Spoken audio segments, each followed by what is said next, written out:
প্রিয় ছাত্রছাত্রীরা, আশা করি তোমরা প্রত্যেকেই ভালো আছো। দেখো, আজকে তোমাদের সামনে একটি গুরুত্বপূর্ণ ভিডিও নিয়ে চলে এসেছি। এই ভিডিওতে আলোচনা করব মাধ্যমিক শেষ মুহূর্তের সাজেশন নিয়ে, বিষয় ভূগোল।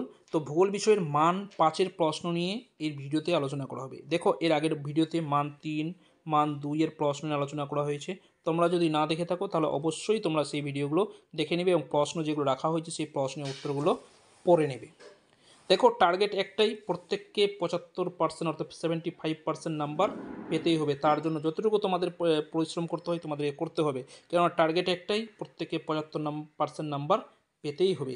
এই টার্গেট নিয়ে আমরা কিন্তু এগিয়ে চলবো। তার জন্য যতটুকু যেগুলো তোমাদের প্রশ্ন রাখছি বা যেগুলো তোমাদের সাজেশন ভিত্তিক প্রশ্ন দেওয়া হচ্ছে বা এবিটিএ টেক্সট পেপারের অঙ্কগুলো সলভ করানো হচ্ছে, সেগুলো তোমরা বারবার দেখো। আশা করি তোমাদের প্রত্যেকের টার্গেট কিন্তু পূরণ হবে। তাহলে দেখো, শুরু করছি আজকের ভিডিওর প্রশ্নগুলো নিয়ে। দেখো, এই ভিডিওতে মান 5-এর প্রশ্নগুলো নিয়ে আলোচনা করব। দেখো, প্রশ্নগুলো দেখে নাও আর তোমরা খাতার মধ্যে এই প্রশ্নগুলো লিখে নাও আর প্রশ্নের উত্তরগুলো বারবার তোমরা পড়বে এবং রিভাইজ দেবে। দেখো, 1 নম্বর যে প্রশ্ন রাখা হয়েছে কি আছে, হিমবাহের ক্ষয়কার্যের ফলে সৃষ্ট 3টি ভূমিরূপ চিত্রসহ বর্ণনা করো। দেখো, এই মান 5-এর প্রশ্ন যে কোটা রাখা হয়েছে তোমাদেরকে অবশ্যই এই প্রশ্নের উত্তরগুলো পড়ে যেতে হবে। 2 নম্বর কি, বায়ুর সঞ্চয় কার্যের ফলে সৃষ্ট প্রধান 3টি ভূমিরূপ চিত্রসহ বর্ণনা করো। 3 নম্বর প্রশ্ন দেখো, সমুদ্র স্রোতের প্রভাবগুলি আলোচনা করো। 4 নম্বর প্রশ্ন, জোয়ার ভাটা সৃষ্টির কারণগুলি বর্ণনা করো। নেক্সট প্রশ্ন দেখো কি দেওয়া আছে, পশ্চিম হিমালয়ের ভূপ্রাকৃতিক বৈশিষ্ট্যগুলি আলোচনা করো। 6 নম্বর প্রশ্ন, ভারতের জলবায়ুতে মৌসুমী বায়ুর প্রভাব লেখো।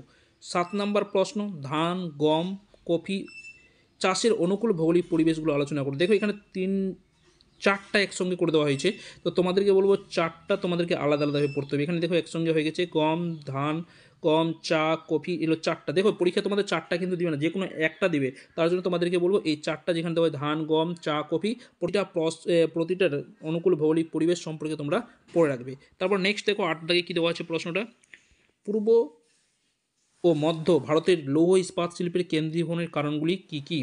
9 নম্বর প্রশ্ন দেখো, পশ্চিম ভারতের কার্পাস বয়ন শিল্পের কেন্দ্রীয় ভবনের হবে, এখানে কেন্দ্রীয় ভবনের কারণগুলি কী কী। নেক্সট প্রশ্ন, ভারতের পরিবহন ব্যবস্থার গুরুত্ব আলোচনা করো। 11 নম্বর প্রশ্ন দেখো কি আছে, যে ভারতের নগর নগর গড়ে ওঠার প্রধান কারণগুলি উল্লেখ করো। 12 নম্বর প্রশ্ন, বায়ুচাপ বলয়গুলির সাথে নিয়ত বায়ুপ্রবাহের সম্পর্ক আলোচনা করো। তো এই ছিল ভূগোলের মান 5-এর প্রশ্নগুলো। তোমাদেরকে বলবো প্রতিটা প্রশ্নের উত্তর ভালো করে পড়ে রাখো এবং বারবার তোমরা রিভাইজ দাও। দেখবে এর মধ্যে থেকে অনেকগুলো প্রশ্ন তোমরা কমন পাবে এবং পরীক্ষায় লিখতেও পারবে। ভিডিওটি এখানে শেষ করছি, আবার পরবর্তী ভিডিও তোমাদের সঙ্গে দেখা হবে। ততক্ষণ তোমরা ভালো থাকো, সুস্থ থাকো আর বেশি বেশি করে পড়াশোনা করো। ধন্যবাদ।